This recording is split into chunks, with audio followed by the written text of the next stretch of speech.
Okay.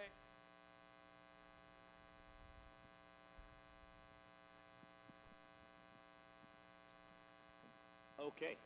You guys hear me all right? Okay, good. This is Gary Zustiak, Dr. Gary Zustiak, Ozark Christian College professor of counseling and psychology and pastoral care. Is that right? I've always enjoyed listening to him. We had him a couple years ago in Nebraska. A similar thing, not the same thing. Not quite. Very similar. And I really enjoyed it then. It's a huge tool for parents, and we're going to be live streaming this, so those can get on and watch it as well. And I'm going to say a prayer, and we'll let him do whatever he wants to do, and then I believe there'll be time for questions and answers afterwards as well. So let's pray. Father God, thank you for this day. Thank you for all you do, for your kindness and mercy. Thank you for your grace. I know in the time of confusion and chaos, the best place we can be is near you. So thank you for those who are here, for those who will listen online, and ask that you would just help them to be the best tool for students to come across. And that tonight we will learn how to help students navigate through this wild world of technology. And thank you for Jesus. This name I pray. Amen. All right, thank you, David. I appreciate the invitation to be here. I was telling some of them when my son, who retired out of the Air Force when he was stationed at Tinker, actually attended church here at Draper Park. But that's like 30 years ago, when he attended. So the Newthmans were on staff here then and ministered a lot to my son. So I have some emotional ties to this church. So I was glad when David gave you the invitation. I appreciate your being here and those who would be joining us online, because time is the commodity of the millennium. You know, our time is what is most precious to us. There's so many other things vying for our time. So I appreciate your being here. So let me tell you what I'm going to do. Tonight I'm going to just talk about the scary rise in depression and anxiety in our adolescence and college age. And I'm going to try and pinpoint some of the issues that are contributing to that. I'm going to start out especially just talking about how COVID has increased the anxiety and the depression levels. We'll talk about that. And then we will also look how to identify whether there's depression or anxiety in a young person. I'm going to talk about some of the reasons, some of the changes that have taken place in society that have contributed to that.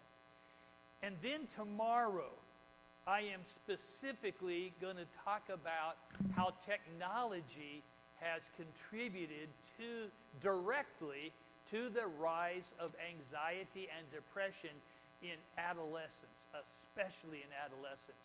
And I've got tons of data and charts to show you how there is a direct relationship between the use of technology and the rise of depression and anxiety in our young people. So that's what I'll be doing tomorrow night. And then we'll take a break, and then I'm actually going to train you in suicide intervention and protocol. And the reason we want to tie those in is because when students are depressed for a long time, they can then have a suicidal ideation. And we need to be able to recognize the risk signs and to know how to help them.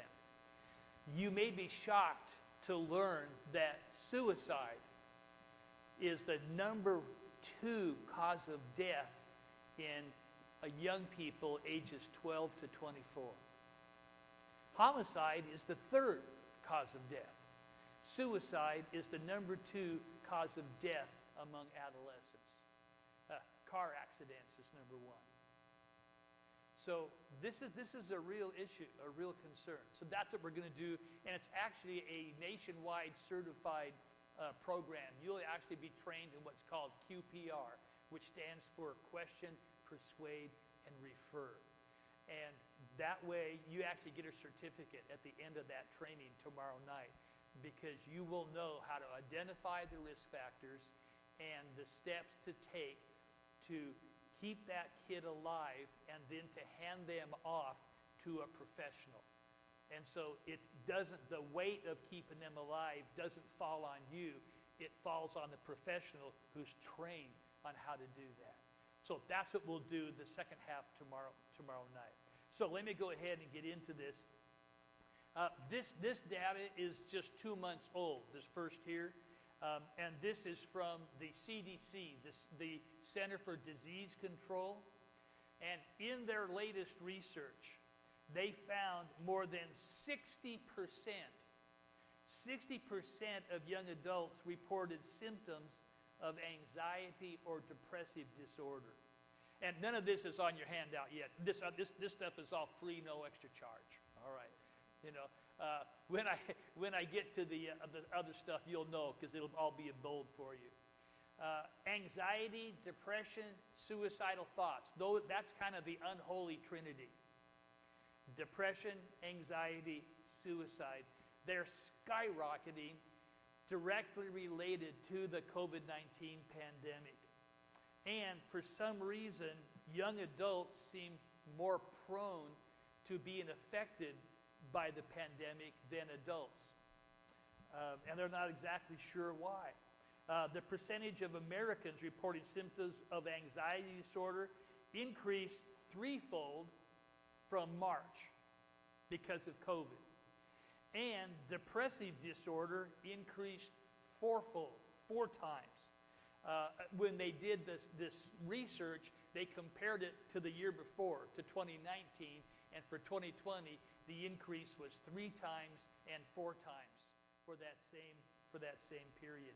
In this 2020 survey, overall, 41% of participants, that's almost 1 in 2, every other person, reported symptoms of at least one mental health condition. 31% experiencing symptoms of anxiety or depression. 13%, because of the anxiety and depression, increased their substance usage, which we're talking about, I say substance usage, either alcohol or marijuana. And what we refer to that in the behavioral health system is we call that co-occurrence or comorbidity. And so people then are dealing with more than one thing at a time. Not only are they anxious and depressed, now they're developing a drug or alcohol, a possible addiction because of trying to self-medicate. 11% reported they had seriously considered suicide in the past 30 days. So just count 1 out of 10 people that you see at Walmart, and they have seriously considered suicide within the last month. They don't know for sure why this extreme rise, the threefold in anxiety and 4 times in depression, especially as it relates to adolescents and college-age students, 18 to 24 age there. But they think it's several things. One is the social isolation. And I'm going to talk more about that and how important that is. Zoom connection is not the same as an in-person connection. And if any of you have had to use Zoom for work, all right, as soon as the pandemic hit, can I get an amen? All right, I am so sick of Zoom. And it just isn't the same. And we are social creatures as human beings. We long to be in the presence, not to see them on a screen, but to be in the presence of another human being. And there's a synergy that takes place. We grow off of each other's energy, and it helps us to be together. And so it's that. The other is so many schools and universities sent the kids home and then moved all the classes to online. And that's what we had to do at Ozark. And they gave us 1 week notice that we had to change all of our classes to online. And generally speaking, to have a legit online class, it takes 6 to 9 months to prepare that correctly, to have a legit online class. So we had 1 week. And so were the quality of those courses as good as what they should have been? No. And public school teachers, I have two of my, let's see, if you count my step daughter-in-law, two of my daughter-in-laws and my youngest son teach in the public school system. And they said the same thing. You just had to try and just do the best that you could, but it was quality. So, and then you also have students who are economically deprived. They don't have internet in their homes. And the libraries where you usually could go to access internet were closed. McDonald's, where you could go to access internet, was closed. And so there was no place for them to access internet. My son's school, actually, they did a survey to find out, they called all the homes to find out who had internet, who didn't. The homes that didn't have internet, the school district actually bought cell phones for those kids so they could use them as hotspots so they could get online with their Chromebooks and do their homework. Do you think they did? I'll leave that up to you to figure that out. And then not only were classes changed, but most of the jobs that students have, like working in the food service industry, they lost those because they weren't considered essential workers. They closed all the restaurants. So then you have unemployment, financial worries, and just the threat of the disease itself. Our chairman of the board for Ozark Christian College is a emergency room doctor. And he was trained at Mayo's. I mean, he is way up there. And he also, we have a University of Kansas, Missouri Med Center has a campus in Joplin. So we have a medical training hospital in Joplin. He's one of the professors. And we were talking, he told me they've got students who are like, 20, 21, 22 years old who are deathly afraid of coming down with COVID. And he says the reason is they're non-Christians. And when you only have this life, if you're afraid of catching something that's going to, end this life, then that raises their anxiety. And so he sees that at their college, just the threat of the disease itself. For students, what contributed to the anxiety, the depression? This was their senior year. And they don't get to be the starting varsity player now because the sports have been eliminated for many schools. Ozark eliminated all our fall sports. No cross country, no volleyball, no soccer, no basketball. They just shut it down for fear of COVID. And those that, that was their time, the varsity year, or the school play, their last semester, graduation, all those things they didn't get. And so it contributed to the sadness and the depression for so many high school kids. And I will give you some of this later in terms of symptoms to look for if you're worried that your child may be depressed. Now, understand, there's a difference between sadness and depression. Okay, depression is a certifiable mental illness. DSM-5 has certain criteria that are met, but it is a very serious mental illness, depression. Whereas sadness is just part of life. We all get sad for a period of time.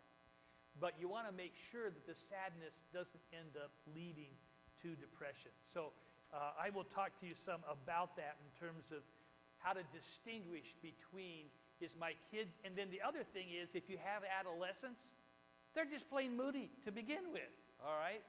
And so, how do you distinguish between, is my kid becoming depressed, or is he just sullen?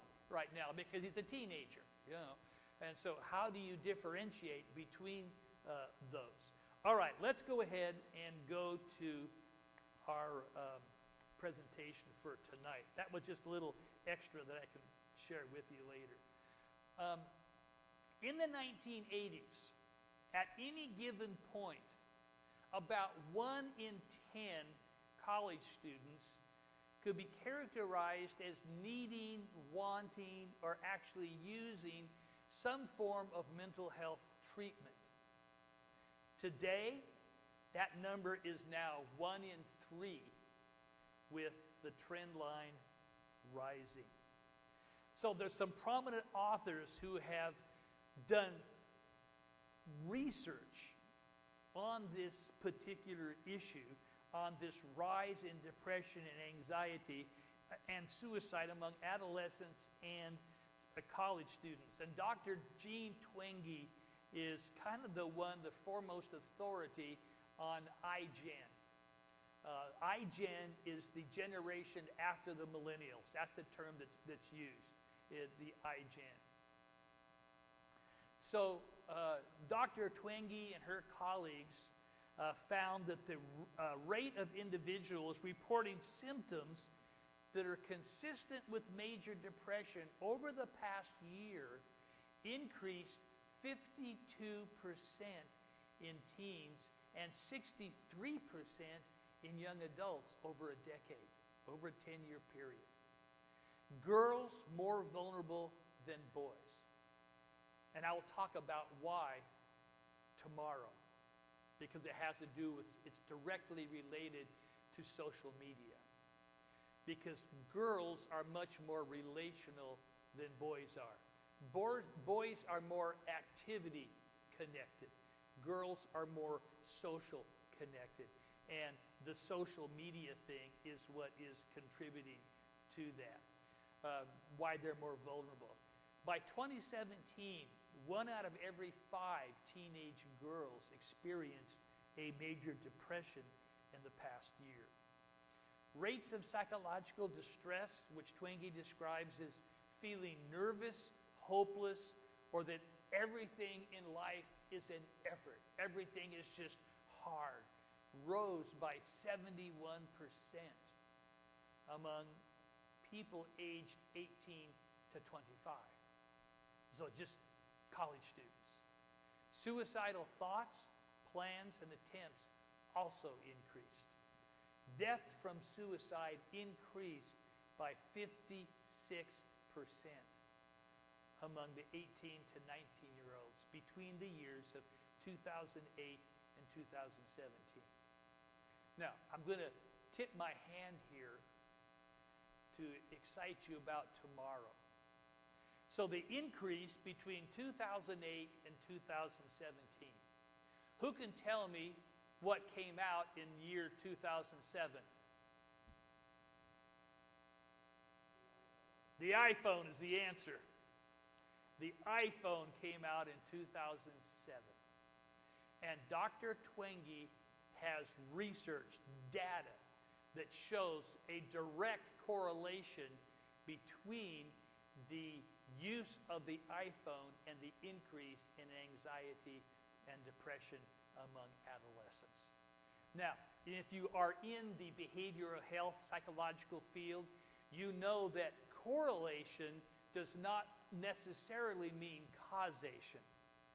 So she looks into that and answers that issue.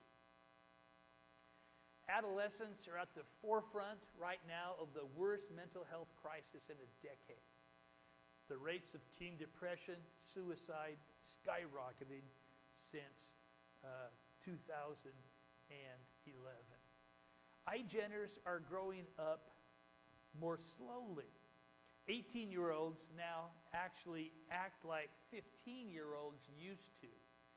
13-year-olds have the maturity of a 10-year-old. And anybody see that? I have really seen that teaching college. You know, and it's like, my goodness, you know, you're 18 years old. You should know how to wash your own clothes, all right? You should know how to open up a bank account and to keep a checkbook. And you should know what to do when you get a flat tire. And they just wring their hands and they're like helpless. I'm like, man, you're like a junior high student. And emotionally, that's where they're at. They're about 3 years behind where they used to be. Now, teens are physically safer than they have ever been in the history of our country, but they're actually more mentally vulnerable. They're physically safer, but they're more mentally vulnerable. And you want to know why. I'm glad you asked that question. I'm going to tell you. Studies in mental illness long shown that girls have higher rates of depression and anxiety than boys do. And the differences are kind of small or non-existent before puberty, but the increase starts at puberty. And the gap between adolescent girls and boys was fairly steady through the early 2000s.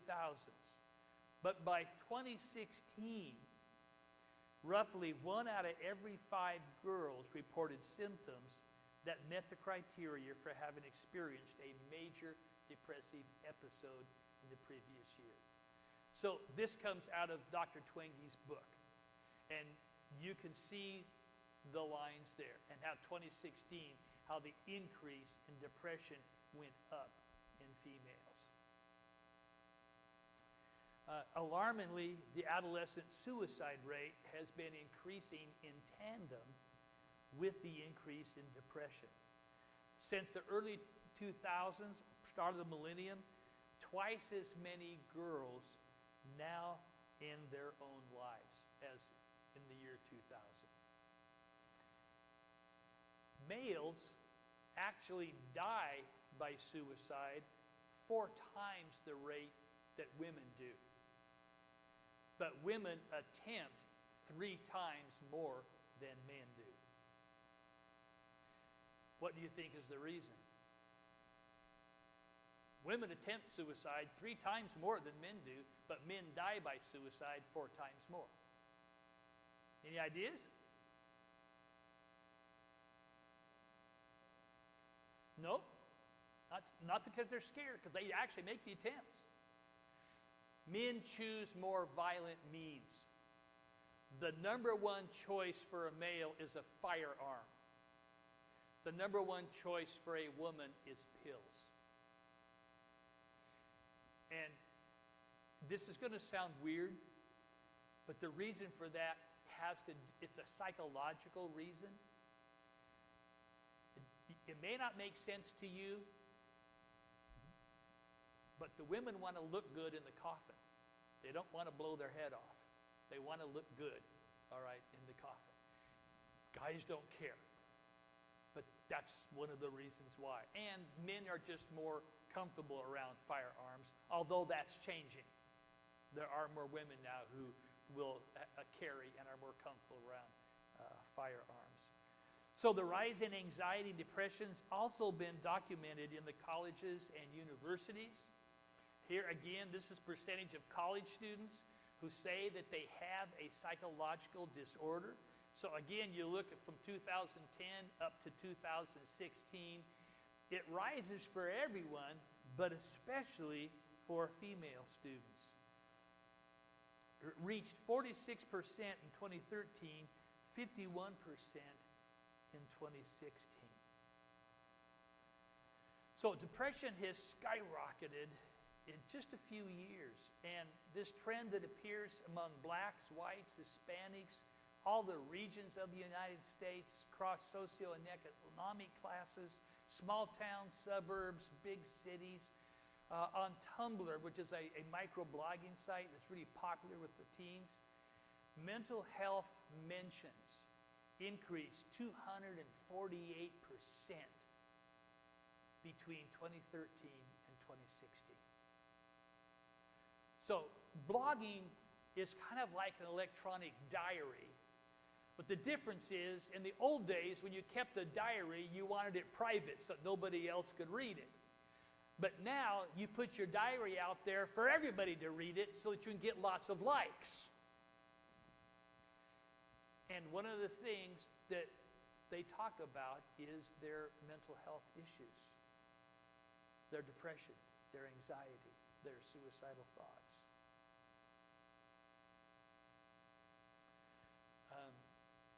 Kind of understanding depression and anxiety. You might think that depression and anxiety are polar opposites, but actually you will find both things present in people. And this kind of just gives you a bird's eye view of the things that they would experience cognitively, behaviorally. Look for trying to understand the depression, anxiety, a lot of symptoms that we've talked about. One of the things you need to look for are emotional changes. So feelings of sadness, which include crying spells for no apparent reason. Now, it needs to be for no apparent reason. You know, if they didn't get asked to the prom, there's a legit reason. If they got cut from the basketball team, there's a legit reason. But if they just seem to be crying and you can't pinpoint anything specifically, that should be a red flag. Frustration or feelings of anger, even over small matters. Feeling hopeless and empty. The depressive triad is someone who feels hopeless, helpless, and hapless. Hopeless, helpless, and hapless. And hapless simply means they're kind of the Charlie Browns in life. Nothing ever goes good for them. They just can't succeed at anything.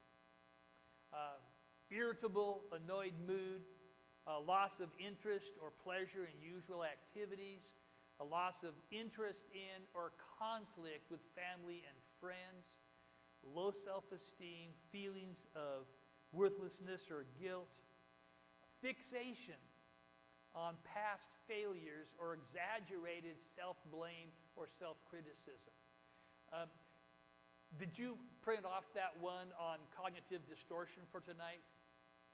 Yeah, run and do that, because that goes along with this, the cognitive distortions, because that's what this is. Anytime that you have students who tend to fixate only on their failures and to basically ignore their successes, or they exaggerate how their participation anytime they did something wrong. They tend to be highly critical. If they're perfectionistic, if they awfulize, catastrophize. I'm going to give you a handout. It's a 2-page handout that has typical adolescent, what we call cognitive distortions. And Albert Ellis, he's a behavioral psychologist, and he developed what's called RET, Rational Emotive Therapy. And Rational Emotive Therapy looks at someone who's struggling specifically with depression, and he understands the cause of it to be this. A, you have some awfulizing errant thought, which we refer to as a cognitive distortion. And it can be like catastrophizing. And catastrophizing, kids will do this. You know, they will have a bad practice.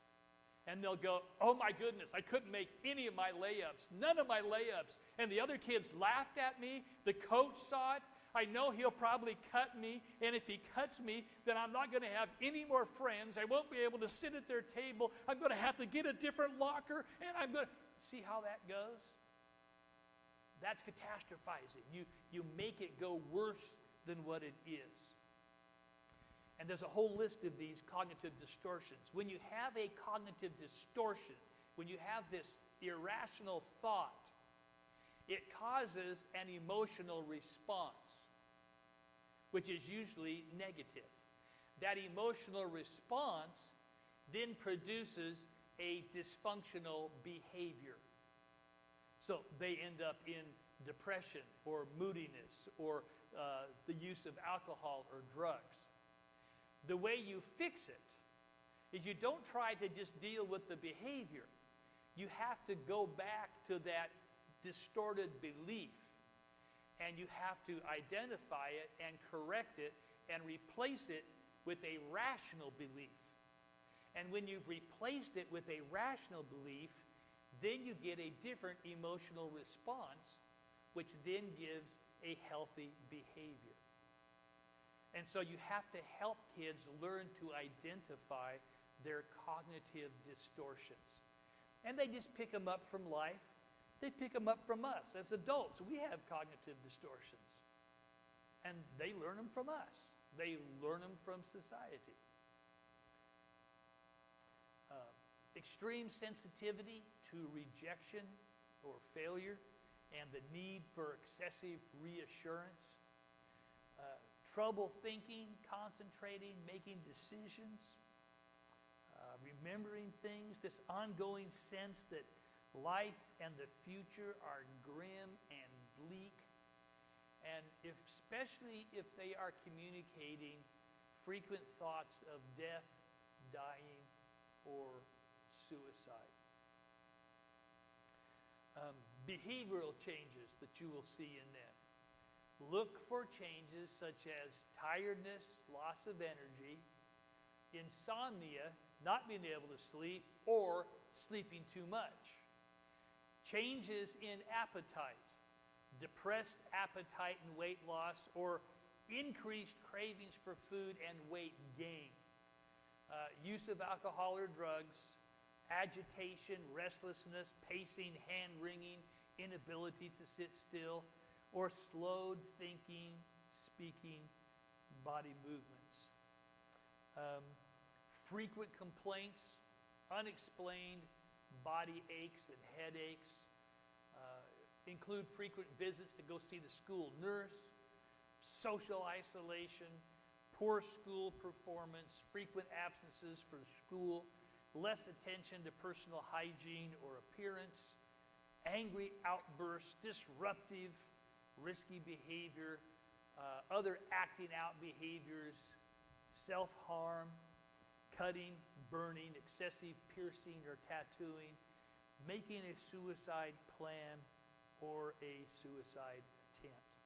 All right, everybody, thank you, David, for getting those to them.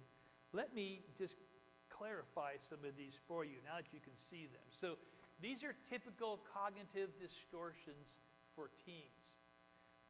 Mind reading is one, and teens will do this. They think they know what somebody else is thinking about them. And they almost always think of it in a negative standpoint. Oh, I know you're mad at me. I just know you're mad at me. You're disappointed in me, aren't you, Dad? Dad's like, no, I know you are. I just know that you are. And when they think that Dad's disappointed in them, then that causes that emotion, that negative emotion of feelings of rejection, and then it spirals down from there, that mind reading. Future telling. Again, all these cognitive distortions are always on the negative side. You know, future telling. Well, okay, I don't want to go to that party because I know if I go, everyone will just make fun of me because I don't have the cool clothes. You know, I don't have the latest iPhone. Mine's an old one. They'll make fun of me. I won't make any friends at the new school. Future telling. Catastrophizing. Here's the illustration that I use at school for catastrophizing. Let's say that a student's working down at McDonald's and they're a fry cook, and they actually hate being a fry cook, but that's what they have to do. And then COVID comes, and so they have to lay off all the kids who were fry cooks. Well, rather than being happy that you don't have to be the fry cook, you know, and rejoicing in your freedom, they'll go, just lost my job.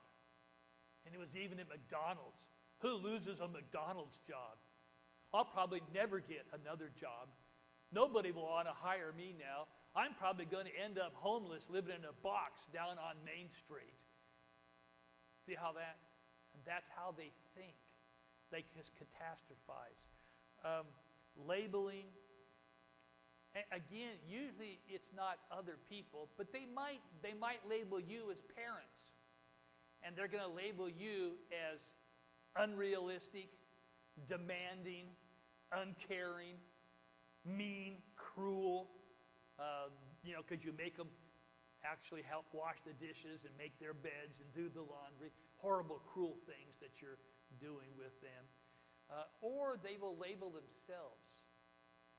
I'm just dumb.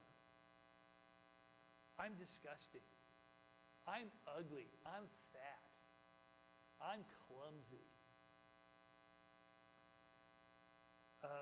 Discounting the positives. Anytime they do something good, they somehow negate it. So let's say it was a ball game and they hit a home run. And you go, way to go, Johnny, a home run. You won the game for us. Yeah, but last week I struck out and lost the game for us. See, they negate that positive. And they make it think that it doesn't count. Having a negative filter. They just hear everything from a negative standpoint. They're, instead of being optimistic, they're always pessimistic. They never see it good, always from a pessimistic standpoint. You heard the joke, didn't you, about the two farmers? Lived next door to each other. They'd meet at the fence line every morning just to chew the fat. And so the one farmer, Farmer Bill, says to Farmer Joe, "Hey, did you see my new bird dog? He's the best darn bird dog in the county." And, Farmer Joe goes, "What, that mangy mutt over there under the tree? He's good for nothing, I can tell." And so Farmer Bill says, "No, really, best bird dog in the county. Tell you what, let's go duck hunting tomorrow morning and I'll show you." He says, "All right, you're on." So they get up early, they go out to the lake, they get in the duck blind, they call the ducks, they fly over, each one of them shoots a duck. And Farmer Bill tells his dog, "Fetch." And the dog walks on the water, picks up both birds, brings them back, and places them correctly at the feet of each person who shot him. Farmer Bill says, "What do you think of my dog now?" Farmer Joe says, "Well, I see he can't swim." "Thank you, I'll be here all week." Yeah. Well, that's that negative filter. That's the pessimist. And kids will do that to themselves. Overgeneralizing. "Oh, I just fail all the time." All or nothing thinking. Either I have to get A's on every test or I'm a failure. "Well, you got 3 out of 4 A's and one was a B+. "Nope, I'm a failure. I didn't get all A's." All or nothing thinking. And then shoulds. They're always thinking on how it should be rather than just what is. And then on the back, personalizing. That's where they blame themselves for negative events that actually they had, they didn't have any control over. Blaming, judgment focus. You can look through the rest of these. These are typical cognitive distortions. And the way that you help kids is you simply educate them about cognitive distortions. And you say, sometimes we pick up ways of thinking that are not healthy. And psychologists refer to these as cognitive distortions. And when we don't think correctly, we end up having a negative emotional response, which then develops into an unhealthy behavioral response. And hey, maybe you can help me with some of mine, I'll help you with some of yours. And one of the things that, if I have a client in therapy and they struggle with depression because of cognitive distortions, I have them keep a journal. And I want them to identify as many cognitive distortions as they can during the next week. And which cognitive distortions are they most prone to do, and how often do they do them? And so after a couple weeks of doing that, then we'll work together to try and replace those cognitive distortions with reality, with healthy responses. And so that's how you can help your kids, is by helping them, educating them as to what they are and helping them. Now, when it comes to depression and anxiety, when we're dealing with adolescents, it's difficult to know what's normal and what's not, because we're talking adolescents. I mean, their hormones are just going bong, bong, bong, bong, bong, all the time. And so is it just natural hormonal fluctuation? And adolescents are trying to individuate. They're trying to become their own person. My firstborn son, when he reached adolescence and he's trying to individuate, it didn't make any difference what the topic was. If I came out for something, he was the opposite of it. Didn't make any difference. If I said Ford, he said Chevy. If I said rock, he said country. If I said Coke, he said Pepsi. Just to be contrary. And the other thing that you need to understand about adolescence is adolescents, for the first time, are beginning to be able to understand and participate in abstract thinking. Developmental psychology will track this. Little kids can't do that. They can do concrete thinking, but they can't do abstract thinking. And abstract are concepts like justice and fairness and love. If you ask a little kid, draw me a picture of love. Doesn't know what that is. Say, draw me a picture of a tree. Gotcha. All right. See, that's concrete. He knows what a tree is. Knows what a fish is. But describe for me fairness. The brains can't do that abstract thinking. And so sometimes kids will argue with you. They don't really care about the issue. They just want to argue so they can use their new training wheels of abstract thinking. And so you just need to realize that and not take it personal, and let them use those abstract thinking training wheels. And if it's any reassurance to you, developmental psychology has studied cohorts for buku years. The majority of children, by the time they reach their 20s, reflect the same values as their parents, for the most part. Now, they may have some differences in style of dress and in music taste, but as far as core values go, the majority of kids end up reflecting the values of their parents. And it's kind of like in Proverbs, where it says, train up the child in the way he should go, and when he's old, he will not depart from it. Now, but it says, when he's old, he will not depart from it. When you're raising those teenagers, are they going to push against those walls? Are they going to test every boundary? Yes. But that's when you need to be strong. You need to be the adult. You need to hold the line. And not overreact, but also don't buckle. Really important. So when is it time to see a doctor or a mental health professional? When your kids are moody, when they're anxious, when when they're sad.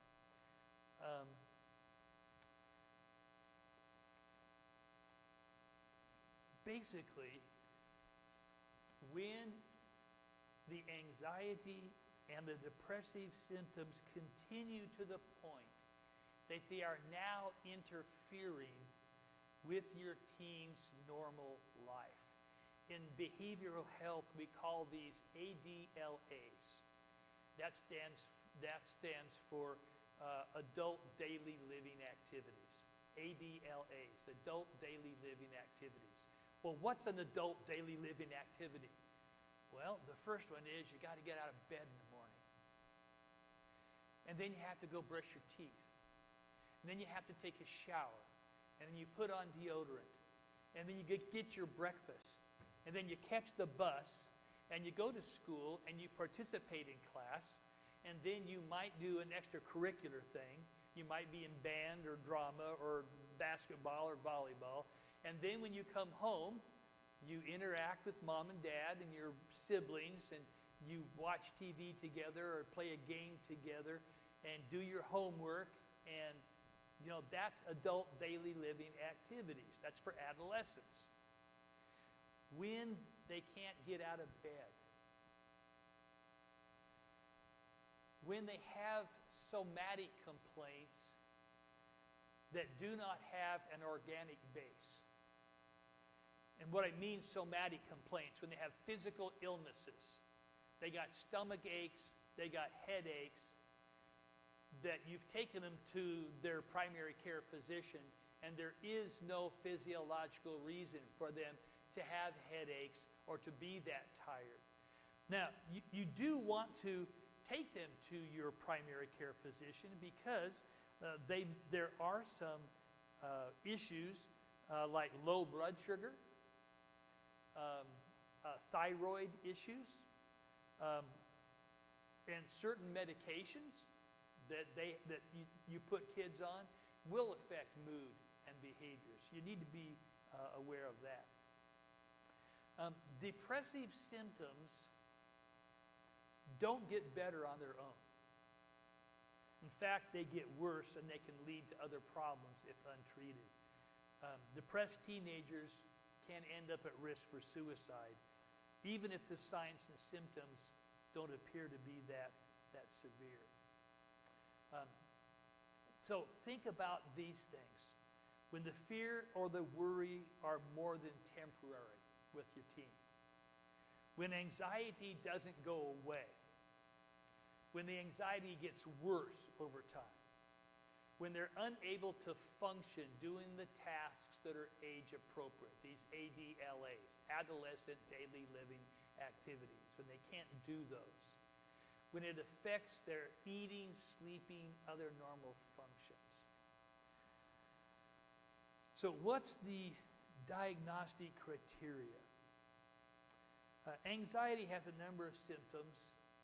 The first one, main ones, sleep disturbance, restlessness, muscle tension, fatigue, irritability, difficulty concentrating. The child seems excessively worried, can't control their worry. And the treatment for anxiety, very similar for that of depression. And basically, if your child needs professional care, they're going to be treated with cognitive behavioral therapy, which looks at these cognitive distortions. Medication, anti-anxiety or an antidepressant, or exposure therapy. Those are the things. Now, quickly, in my last few minutes here with you, let me talk about what's going on in society that has contributed to this rise in anxiety and depression. You've heard of helicopter parents, all right? We won't ask for confession, all right, as to who is a helicopter parent here, all right? You all know. But I want you to know that helicopter parents are passé. You've been done away with. Now it's lawnmower parents. And here's the difference. Helicopter parents, hovered around their kids, and their kids were the center of their life, and they hovered around, and they wanted to participate in everything that the kids were involved in. These are the soccer moms, all right? These are the Little League dads, all right? And you helicoptered around your kid, and you filled out their job application for them, you got them into college, you do all those things for them. Well, that's passé. Now it's lawnmower parents. And lawnmower parents go before their kids and they mow down any single obstacle that might be in their way. Any single obstacle in their way. They just mow them down. And so what that does is it inadvertently keeps their children from answering the call to challenge or risk. And so what happens is these children end up emotionally weak and behind where previous generations would have been. That's our problem. That's what's happened. And it actually has serious consequences. Let me just give you an illustration. Everyone's aware of the peanut allergies that, are right now. I mean, you go to any restaurant and there'll be a sign up there. It will say, we use peanuts in our oil. We use peanut oil to cook with, or peanuts are in this or that. So if somebody has an allergy, they know not to eat there or not to eat that particular thing. And I would never minimize the seriousness of a peanut allergy. Kids can actually die from a peanut allergy. It is that serious. Now, the interesting thing about peanut allergies is that they were actually really rare in children until the 1990s.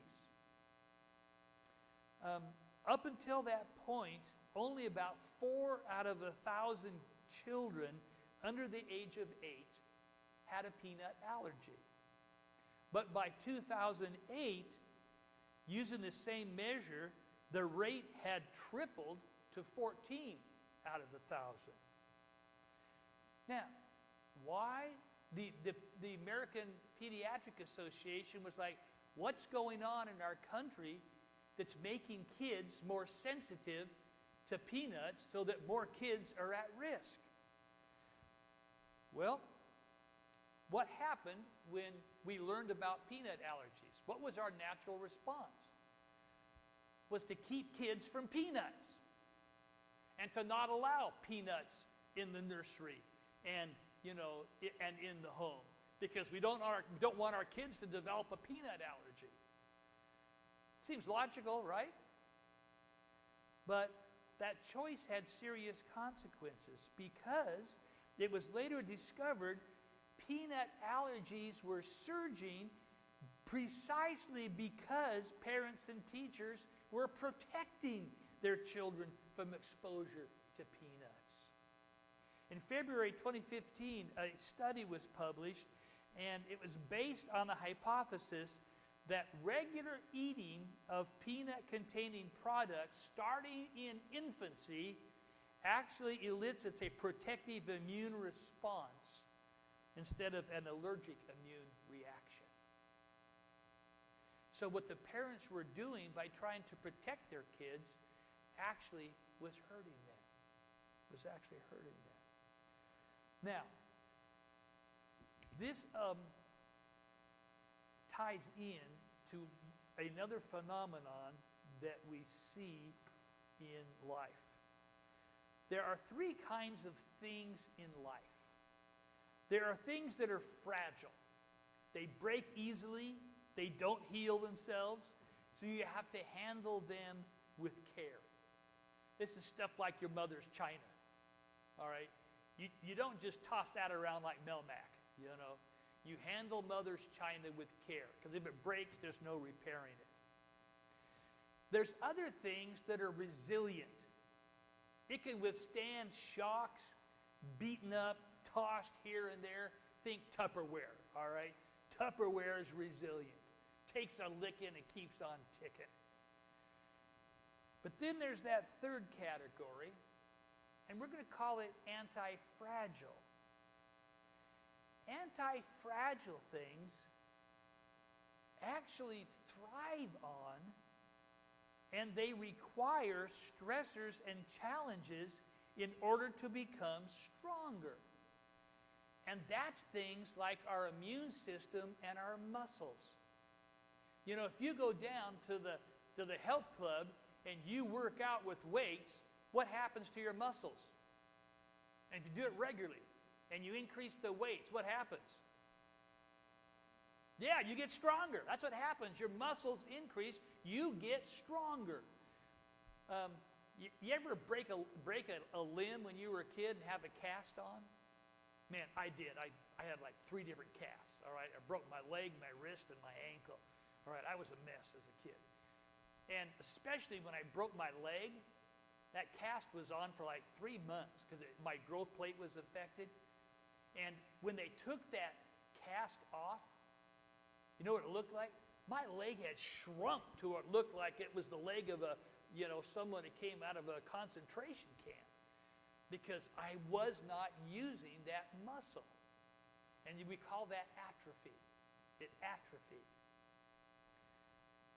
Okay, fragile, resilient, anti-fragile. Here's your big question today. Are children fragile, resilient, or anti-fragile?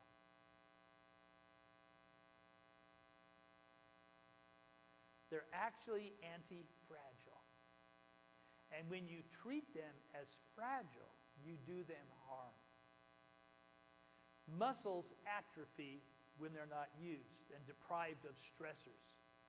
And when parents neurotically overprotect their children, they're actually hurting them.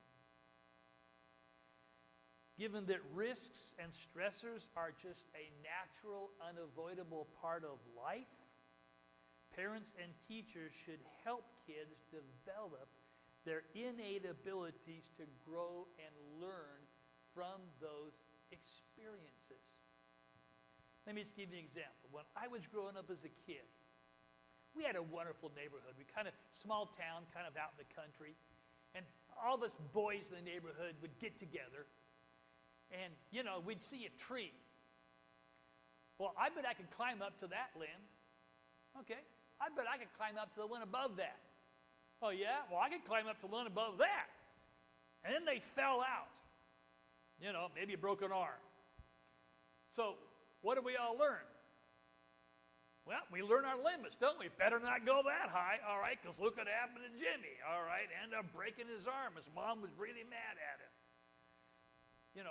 How far can you jump your bike? Well, everybody wants to find out how far they can jump their bike until you crash and burn. You're like, well, I guess I can't go that far, But you learned your limits. And you grew from the experience, like muscles. And, there's a country song, Tough Little Boys. It's an old song, Tough Little Boys. And it starts out and it says, I never cried when Old Yeller died, at least not in front of my friends, But then it says, but I never backed down from a fight. I might have gotten a bloody nose, but I never backed down from a fight. Kids learn their limits. They learn how to be strong by taking a licking. Here's a great saying. Here's what I'm trying to say. Prepare the child for the road, not the road for the child.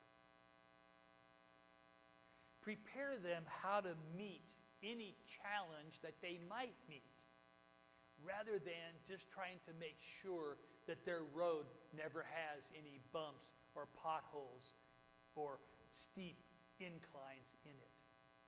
Prepare them to meet the road. Getting towards the end here, here's the last part. This is tied in with the overprotection of parents. And this is not just with parents, but this is with college and university campuses. And it's a phenomenon that we call concept creep. So, every parent wants their kids to be safe, right? You guys parents, you want your kids to be safe? But what does that mean? Safe from what kind of? From physical problems. Yeah, that's what it means. I don't want my kids shot by some intruder in the school system. I don't want them run over because somebody's hot rodding out in the parking lot. When we want our kids safe, we mean we want them kept physically safe. That's what it means. But here's what's happened. Safe has succumbed to concept creep. So the word has been expanded now to include emotional safety. So now professors have to give trigger warnings in their lectures if the content of the lecture might upset some student. And it's taken so far now that if the college invited a speaker to come, usually conservative, those speakers have been disinvited from speaking because too many students complained that they would be hurt by the speaker's views because they're different than theirs. And that's also contributed to the need on college campuses for safe places. Places where students can go and to not hear any dialogue or speech that might emotionally upset them.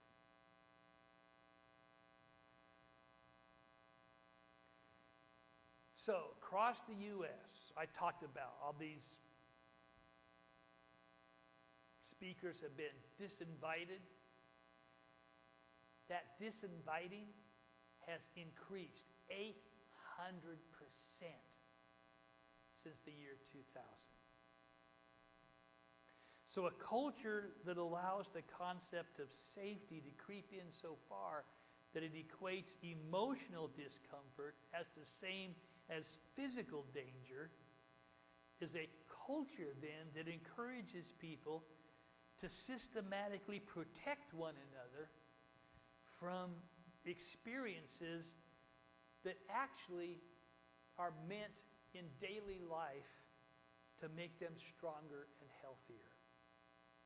So when children are raised in a culture of safetyism, which teaches them they have to stay emotionally safe, protecting them from every imaginable danger, you end up with this feedback loop.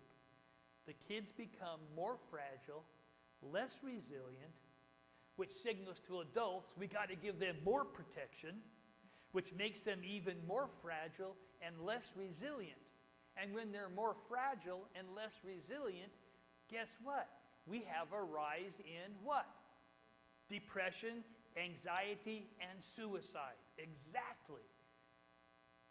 And we contributed to it because of building this culture of safetyism and of allowing concept creep to come into our culture.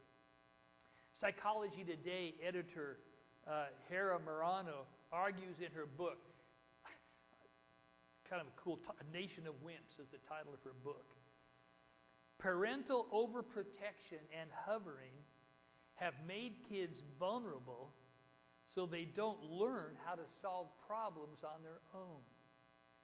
Kids need to learn that you need to feel bad sometimes because we learn through experience, and we learn especially through bad experiences. I'm big on kids being in sports. Losing a really tough game is character building. because it prepares you for bigger disappointments that you're going to have later in life. And if you can learn to lose a game, maybe you could learn that you didn't, to be okay with you didn't get that job that you really wanted. Protecting kids from risk by preventing them from gaining experience, like walking to school, climbing a tree, or using sharp scissors. They miss out on opportunities to learn skills. And so sometimes we need to just let kids do that. And what I refer to this in my counseling adolescence class is if you're a lawnmower parent and you're always protecting people from any negative experience, you create emotional cripples because they don't learn how to be resilient. And the way you learn how to be resilient is by taking your knocks and figuring out the best way to get up and dust yourself off and to go on. So, that's the end of my lecture for tonight. All right, I thought maybe I'd hear applause. All right, I said the end, you know. But I have maybe some discussion questions, or maybe you have some that you'd rather ask that I didn't get answered for you. So how about, have you seen a rise in depression and anxiety? Yeah. How is it expressed? What are you seeing? What's that? Anger, yes, and that is one of those. They don't have the patience, the anger, the lashing out. Yes. Hatefulness in words. Oh my goodness. If you want to see hatefulness, go on Facebook where there's adolescent girls dialoguing. And I'm going to talk a lot about that tomorrow night. It's a really serious thing. Real serious.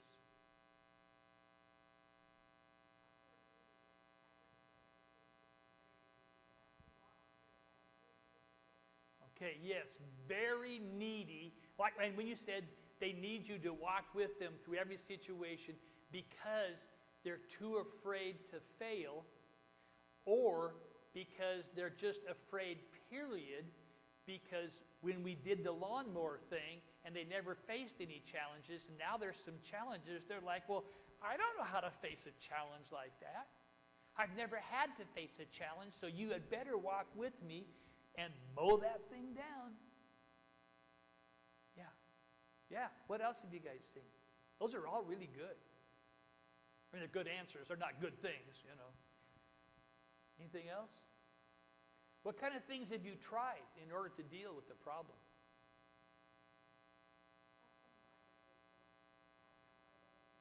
Some what?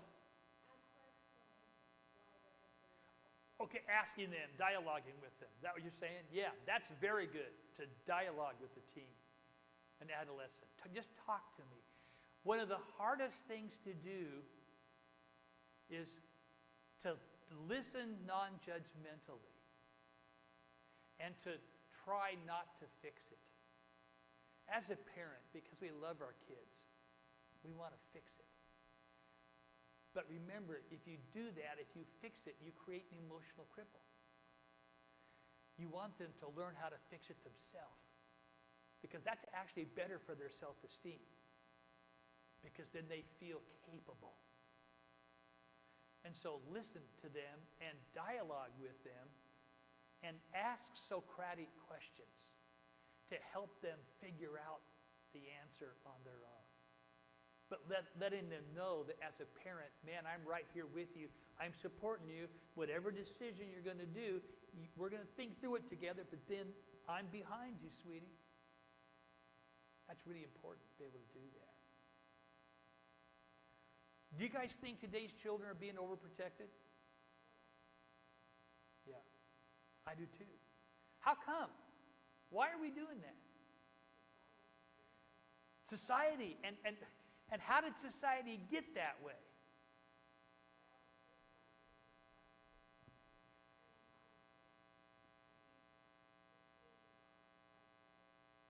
Yeah, all those missing kids, sexually trafficked kids. You know, okay, now I'm old, all right, I get that, you know. I'm so old. When I was David's age, the Dead Sea was only sick. All right.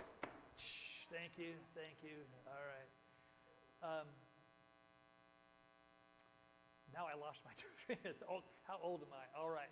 I am so old that on a Saturday, I would get up at 7 o'clock, pour my own Frosted Flakes, watch cartoons until 11. And then I'd say, Mom, I'm going out to play. She'd say, okay, be home at 6. And I'd be gone all day long without any supervision. None whatsoever. And we're riding our bikes everywhere. We're jumping out of trees. We're swimming in creeks. We weren't supposed to, but we were. And, we're doing all this stuff. And our parents never worried about us. My grandkids, it's like we won't take them to the park unless we can be there, watch them every minute. Statistically, they've actually done studies. It is safer for kids now than it was 50 years ago. It really is, statistically. In terms of the number of kidnappings and deaths and things like that, it actually is safer now. Why don't we feel it is? Melinda hit on it because of the social media exposure. So if I asked you, which is more dangerous, to fly in a plane or drive a car, what would you say? You say flying. Why? Actually, statistically, it's much more dangerous to drive in a car. More deaths happen every year by car accidents than plane crashes. But the reason we would say a plane crash is because when that happens, it's such a rarity, it gets the media attention. We're exposed to it. In the one plane, there might be 300, but there's more than that every day that die across the U.S. in car accidents. And so it's that, and because it's so many in that plane crash, we got to put that on the news. And so it's the exposure that makes us think that it's not as safe. But it really is actually safer, statistically. They've done the studies. But society and media has trained us to think that it isn't. My own son, my middle son, this is the strangest thing to be told. He said, Dad, I loved it when I was growing up that you let me just get on my bike and ride down to Jason Maxey's on that road, all right, where cars were going fast and stuff, and to let us go down to the Long Bridge and to fish off the bridge. He says, but I'd never let my kids do that, but I'm glad you let me do it. And I'm like, it made you into the man you are today. And you're going to prevent your kids from doing that? Well, my grandkids are going to be wimps then. Don't do that. All right, that overprotection. Do you think kids today are too emotionally soft? What can you as a parent or a teacher do to strengthen them? To create resilience, perseverance, courage, stamina. You give them hard tasks to do that are doable.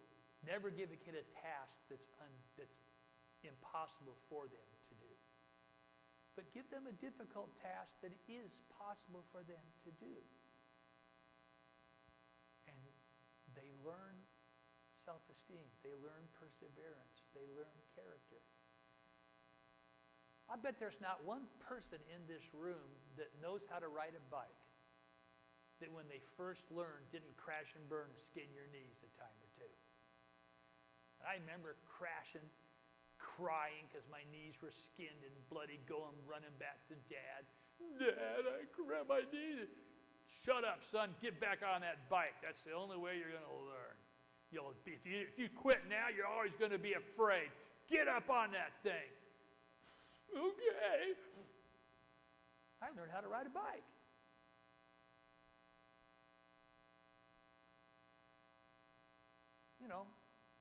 part of how I learned how to treat my wife was all the girlfriends I had before her, all right, in terms of making a lot of mistakes, all right? That's why they broke up with me, all right?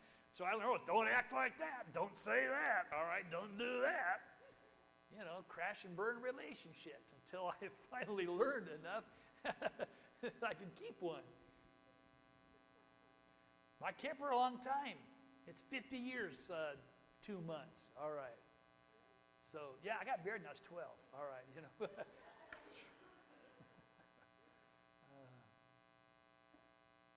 Questions that maybe I didn't answer, that maybe you have about this rise in anxiety and depression in kids. Part of it's related to this concept of safetyism and concept creep and treating kids as fragile when they're actually anti-fragile. But tomorrow I'm going to get very specific. I'm just going to be talking about media and how that interferes with kids. Let me give you just a teaser here. One of the most important things you can do to a kid's overall health is to make sure they get adequate sleep every night. Sleep is super, super important. And your average adolescent needs a minimum of 8 hours. 8 hours of sleep. And our kids are not getting it. And here's why. Because social media is such a popular issue, especially for girls. They sleep with their cell phones under their pillow. And every time there's a ding, they have to wake up and look and see if somebody liked their post and picture, or if it was somebody else's, and then they get anxious and jealous. How come somebody else's, post got a ding and theirs didn't? And all night long, there's this continual ding, ding, and so it interrupts their sleep cycle. And they don't get a full night's restful sleep. Now, here's the other thing you don't know. Good parents who understand this will take a basket at 10 o'clock at night and they collect all the cell phones in the family and they collect all the electronic devices. And you go, put them here, you get them back in the morning. And the kids look very compliant and yet we do that. The parents feel very good about it. But those kids still have problems. You know why? Because they bought a burner phone. It's actually become a cottage industry at our high schools. Kids will sell burner phones out of their lockers so that the kids can have their real Facebook page where they actually post the naughty pictures and cuss like sailors and say horrible things about other people. And then they have their other Facebook page that they let their parents have access to. And the parents are, my child's so sweet and good. Look at these nice pictures at the game. And they don't get the pictures of the kegger or the sexting because those are on the burner phone. Now, you know what a burner phone is, right? Okay, if not, you need to watch more mystery and spy movies, all right, and books, okay? But burner phones are simply like a Cricket, Walmart phone. You just pay as you go. You don't have to have an AT&T, Verizon, or T-Mobile plan. You just pay as you go. And you're like, well, isn't that expensive? You know how much money kids have? This discretionary, disposable income teenagers have? Now it's a ton. And so that's what they do. Didn't know that, did you? Come tomorrow and you'll learn all kinds of other things that you didn't know. No questions? Serious? Did you learn anything? Okay. What was helpful?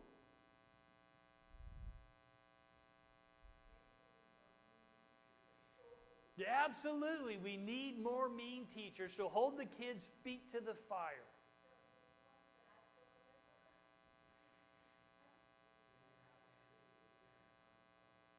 Oh, there you go. And that becomes the problem because then you have to answer. And what kind of parents are they you have to answer to? Lawnmower parents who are going to The kid's never going to have to change because they're going to mow you down and make sure there's never any challenging, disappointing, hurtful thing in their life. Oh, yeah, they even circumvent you. Just go to the superintendent. He's your boss, so you'll have to do what he says. Spank you. Oh, yeah. Boy, do we ever. It'll never happen now.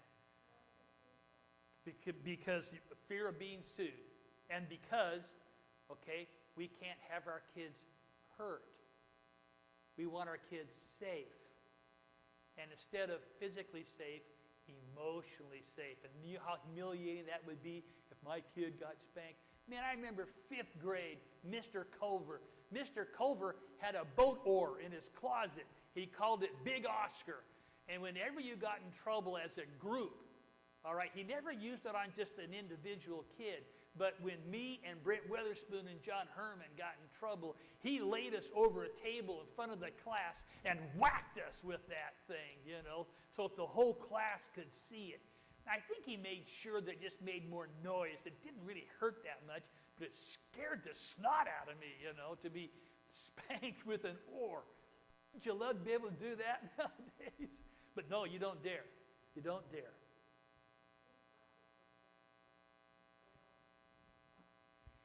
We need more parenting classes.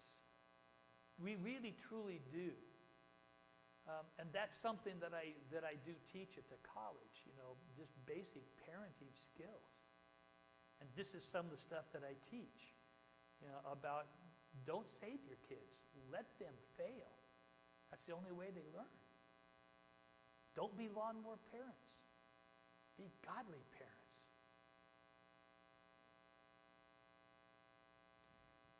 Any other questions, comments? Pardon?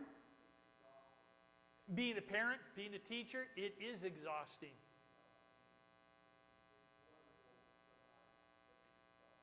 Yes, it is.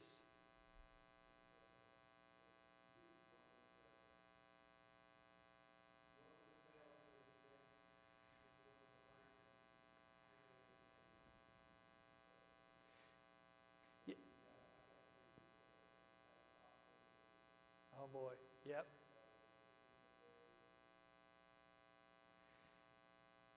It is exhausting. Just exhausted, aren't you? You're just like dead to the world because of trying to deal with all the emotional and the defiance, and they're trying to individuate, and you're trying to figure out, all right, how much freedom can I give them without it being dangerous, you know, and freaking me out as a father, you know, should I let my daughter date that guy or not, you know, and all those kinds of things. Yeah, but I will tell you this, all right, it does get better, all right, because eventually the grandchildren come. And do you know what the definition of a grandchild is? God's reward for not killing your kids.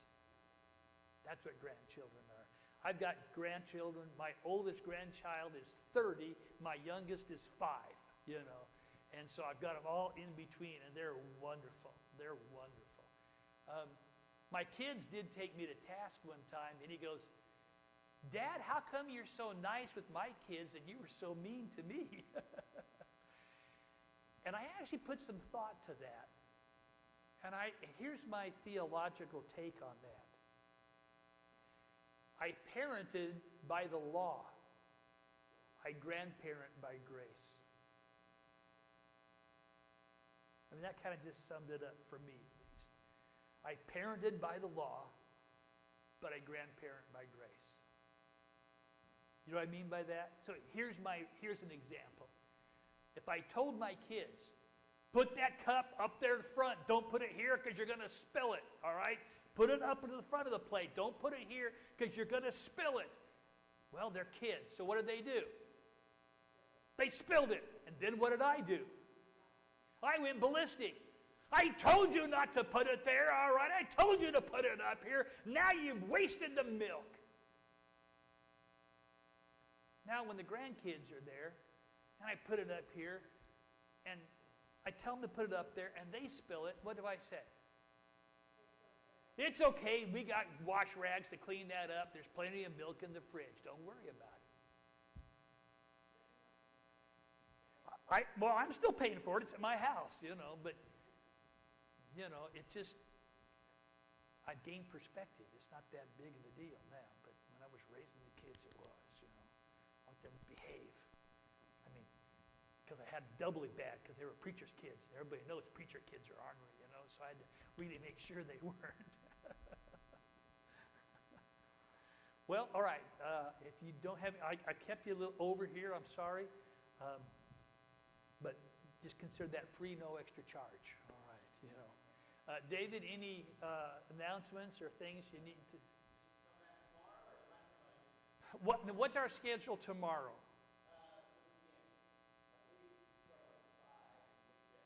It's like 5 to 6, and then we have an hour break, and then 7 to... Yes.